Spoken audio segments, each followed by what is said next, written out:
Hi, I'm Russell McCulley with Offshore Engineer Magazine. I'm here with Michael Economides, Professor of Petroleum Engineering at University of Houston and a frequent contributor to Offshore Engineer. So where should we start? How about natural gas demand? This is a big topic. Well, yeah, natural gas demand is, I think it's going to skyrocket, by the year 2020, headed by China like everything else. And of course, the recent unfortunate events in Japan, they have a tremendous impact on future demand for natural gas. Going back to Japan for a second, did the tragedy there put an end to any talk of new nuclear? I mean, it seemed like it was on the upswing again. For sure. The plans were that by the year 2020, the Japanese would draw 39% of their power generation from nuclear, vis-a-vis 27 right now, and 27% also for natural gas. That's not going to happen. That is the Fukushima plant problem is changed entirely the national mood.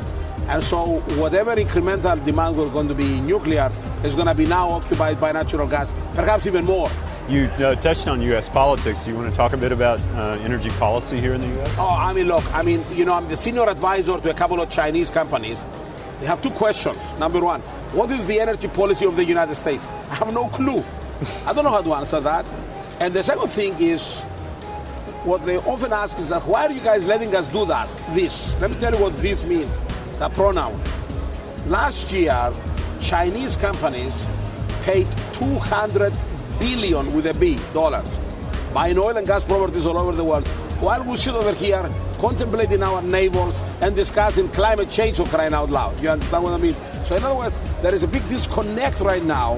There has never been a case in the history of humankind where we witness such a large transition of power, because energy means power, without a war. With climate change, there's a good argument to be made for the use of natural gas. Well, okay, continue. Look, does anybody really believe that there will be economically extractable hydrocarbons on this earth that will not be produced because we passed legislation in Washington? Come on, give me a break. Right. It's the same atmosphere, okay? So in other words, we are committing economic harakiri with all this conversation. The Chinese, thank you very much, go and buy everything out there, And the only thing we're talking about is just blah, blah. Before I let you go, let's talk a little bit about the topic of your speech today, geopolitics, and how that's shaping the energy picture. I'm thinking of North Africa and the Middle East. Well, certainly, geopolitics are a big... Look, I have a scale. Libya is causing the price of oil to go to 120. There will not be any Libyan cruise anytime soon. If Algeria has a turmoil, that's 140. For the simple reason that the Europeans cannot afford the loss of light crude oil, okay?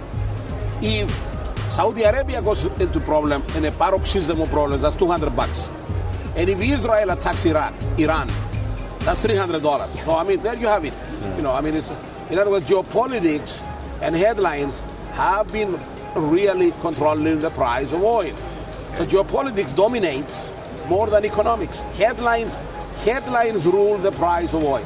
And I'm talking to Randy Kubota from Wild Well Control. Randy is the general manager of engineering, and Wild Well Control has chosen OTC to announce the new well containment system, something similar to what was used to cap the Macondo well last year.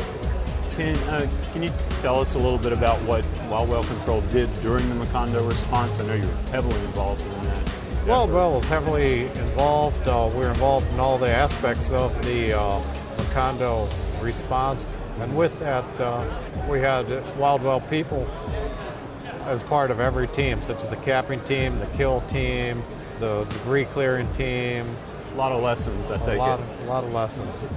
One thing that sets this one apart, if I understand correctly, is that it can be deployed in much deeper water than the current systems for the Gulf of Mexico.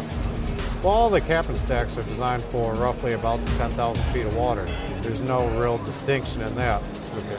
What differentiates Wild Well from the other systems is we've actually designed and built a subsea hydraulic power system, power unit, nicknamed SHPU.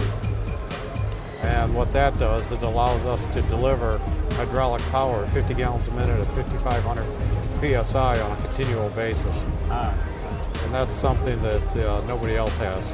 Okay. So we designed that with Oceaneering.